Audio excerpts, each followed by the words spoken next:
তো বন্ধুরা, কালকের ম্যাচে আবার একটা বড় উলটফের হয়ে গেছে। যেমন কি আপনারা জানেন, বাংলাদেশ ভার্সেস আফগানিস্তানের ওয়ানডে সিরিজ চলছে। তার মধ্যে প্রথম ম্যাচ আফগানিস্তান জয়লাভ করেছে। বাংলাদেশ ভার্সেস আফগানিস্তানের সেকেন্ড ওডিআই ম্যাচে বাংলাদেশকে হারিয়ে আফগানিস্তান সিরিজটাই আপনার নামে করে নিল। তো চলো বন্ধুরা, আমরা ফুল হাইলাইটটা দেখে নিই, আর চ্যানেলটাকে সাবস্ক্রাইব করি, ফলো করি আর লাইক করো। তো বন্ধুরা, আফগানিস্তান ভার্সেস বাংলাদেশে दूसरा ওয়ানডে ম্যাচটি অনুষ্ঠিত হয় শেখ জায়েদ স্টেডিয়াম, আবু ধাবি, আরব আমিরাতে। তো বন্ধুরা, টস টাইমে টস করতে আসলো মেহেদী হাসান মিরাজ আর ইব্রাহিম জাদরান। ওখানে বাংলাদেশ টস হেরে যায়। ইব্রাহিম জাদরান টসে জিতে ব্যাট করার সিদ্ধান্ত নেয়।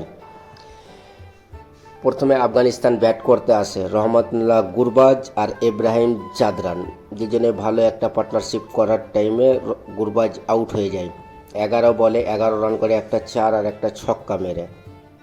তারপরে আসে সাদিকুল্লাহ আতল, উনিও 13 বলে 8 রান করে আউট হয়ে যায় একটা 4 মেরে। তারপরে আসে রহমত শাহ, 12 বলে 9 রান করে একটা 4 মেরে উনিও আউট হয়ে যায়। তারপরে আসছে সাহিদি, 12 বলে 4 রান করে উনি আউট হয়ে যায়। আজমাতুল্লাহ উমর যায়, তিনি 3 বল খেলে 0 রান করে। মোহাম্মদ নবী 30 বল খেলে 22 রান করে একটা ছক্কা মেরে। 24 বল খেলে 13 রান করে। রাশিদ খান ভালো কিছু করতে পারেনি, 2 বলে 1 রান। গজফনার 18 বলে 22 রানে একটা ছক্কা 2টা 4 মেরেছে। কিন্তু এই ম্যাচে ইব্রাহিম জাদরান 140 বল খেলে 95 রান করেছে। এখানটাই ম্যাচটার ফ্যাক্টর ছিল বন্ধুরা। 3টা 4 মেরেছে, একটা ছক্কা মেরেছে। 67-র স্ট্রাইক রেট এখানে ম্যাটার করে না, কারণ টিমের হালাত খুব একটা ভালো ছিল না। ইব্রাহিম জাদরান ভালো খেলেছে বলে টোটাল স্কোর দাঁড়ায় 190 রান, 10 উইকেট, 44 ওভার 5 বলে। তারপরে বাংলাদেশ করতে আসে ব্যাট। প্রথমে তো লেগেছিল বাংলাদেশ এই 190 রানে তাড়া করতে গিয়ে আসানভাবে ম্যাচটা আফগানিস্তানের কাছ থেকে জিতে নেবে আর সিরিজটাতে 1-1 করে থাকবে।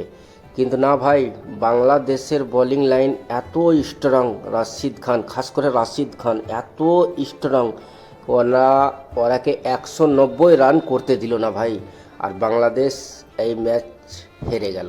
তো চলো বন্ধুরা, জেনে নিই বাংলাদেশ কিভাবে কত রান করেছে আর কিভাবে আউট হয়েছে।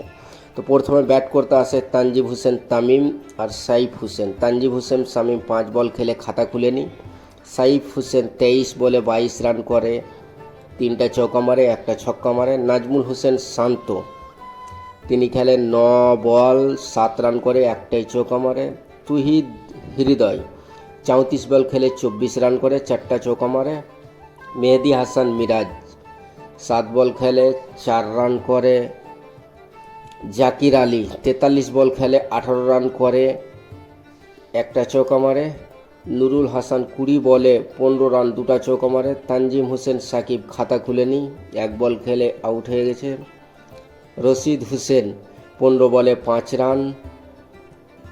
তানভীর ইসলাম 8 বলে 0 রান। মোস্তাফিজুর রহমান 6 বলে 5 রান। যাক, ভালোই করেছে।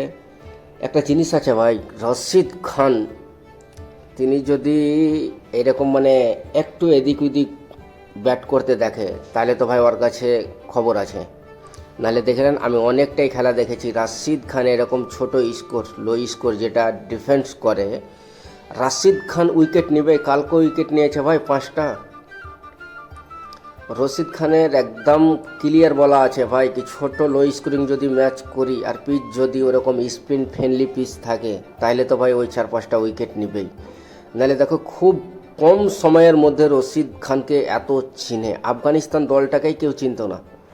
1 নম্বরে রশিদ খান আর মোহাম্মদ নবী, এই দুজনের কারণে আজকে আফগানিস্তান দলটাকে সবাই চিনে। আর আজকে সত্যি ভাই, এশিয়ার মধ্যে 2-3 নম্বরে আফগানিস্তান টিম আছে, এতে কোনো সন্দেহ নেই। যদিও তারা এশিয়া কাপ ভালো খেলেনি, কিন্তু তারা এখন বর্তমানে এশিয়ার মধ্যে 2-3 নম্বর টিম হয়ে যাবে, কারণ বাংলাদেশ খুব একটা ভালোই ক্রিকেট খেলছে। ভালোই কালকে হেরে গেছে বা সিরিজটা হেরে গেল। টি-20তে তো